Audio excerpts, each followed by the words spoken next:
Hi everyone. Okay, now we're into week 5. Last week we're looking at civil liberties, right? This week we're looking at, our focus will be on civil rights. Now keep in mind, as I mentioned last week, civil liberties are things that protect us from the government.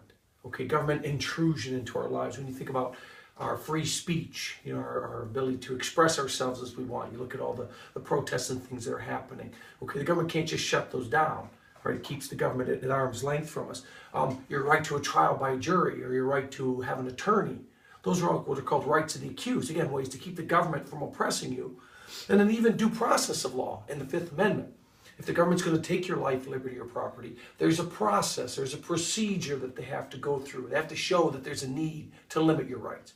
So civil liberties work very hard, the Bill of Rights, when you think about civil liberties, work very hard at keeping the government out of our life, allowing us to live as freely as we can without government interference. Okay, and I introduced civil rights a little bit last week, and we really want to focus on civil rights this week because civil rights are designed to provide equal treatment. Okay, civil liberties allow us to live freely, but what if the laws aren't being applied equally or fairly? That's where civil rights comes in. Okay, and when you think about that, think about how a law is applied. For example, think equal protection. We have a law that mandates you have to go to public school. Well, then everybody gets to go, right? We can't have segregated schools anymore. We can't have girls or boys being exempted from school. That would violate equal protection. Marriage laws, right? Same-sex marriage case was dealing with equal protection, treating people differently under the law. And then there's that's the old Burgerfeld case. And then the Heart of Atlanta Motel case dealing with businesses and how you can treat people in a public business, in your public business. Okay? So the idea of civil rights is more about treatment. So this week our focus is laws that are passed, usually locally, the state level or below, are they being applied equally? Okay? Or should I say fairly to all groups? Is somebody being exempted from the group? And if so, why?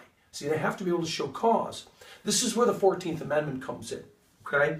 Because the 14th Amendment says, or basically has been, I introduced it last week, has been incorporated. It basically says the states have to abide by the Bill of Rights, just like the national government, okay? Plus what the 14th Amendment also does is emphasizes equal protection of the law. So when states pass laws, even though they don't apply, you might think, to our civil liberties, if they're unfairly applied or capriciously applied, they're not being applied equally.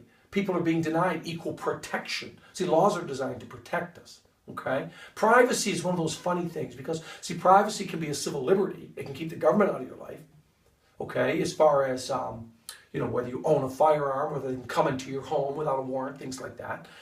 But privacy can also be a civil right as well, okay? In the sense that contraception was whether I use contraception in my home. That's a private matter, right? But states have tried to regulate and limit that kind of behavior. See, so privacy can fit. Privacy is kind of that funny thing that kind of can be a civil liberty and a civil right. But as a rule, there's a nice line between civil liberties, protecting us from the government interfering with us, and civil rights saying, well, whatever laws you make, they have to be fairly applied to all people. And if not, you need to show why. Okay? So what happens here then, this week what I'm really looking for in the discussion, I ask you to look at how civil rights have evolved. Okay? So think in terms of how they've expanded. How many more things do we think about as civil rights today that we didn't think about were civil rights 5, 10, 15, 20 years ago? See, what kinds of things do we think about today as being civil rights, as being laws that should be fairly applied to all people that maybe historically haven't been? Okay? And then staying on my theme of, not getting too caught up in everything is perfect in America, if you will, I ask you, can this desire for equality, Tocqueville said our obsession with equality for civil rights, can that limit our civil liberties? So in other words, in order to apply laws in a certain fashion or fair fashion, can that encroach on my freedom of expression? Can that encroach on my privacy? You see, those are part of the things we have to think about. Can my religious beliefs now be limited because of civil rights applications? That's really what I'm looking for. So this week in the discussion, be real clear with your examples, okay? Here's the expansion of civil rights. Here's what civil rights are. And maybe here's where it could actually work as a limit. I want you to think about that, because as a rule, we always think about moving rights forward and always, having more and more. But I want to offer up this idea that whenever you expand one area of government, another area kind of gets squeezed a little bit.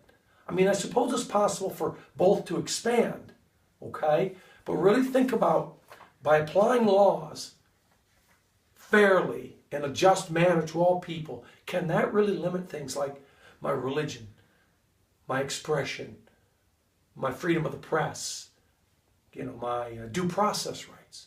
Okay? All right, well, I look forward to your comments this week and your posts, and I'll be touching base with you through the course of the week. Again, never hesitate to contact me if I can be of any help. All right, bye now.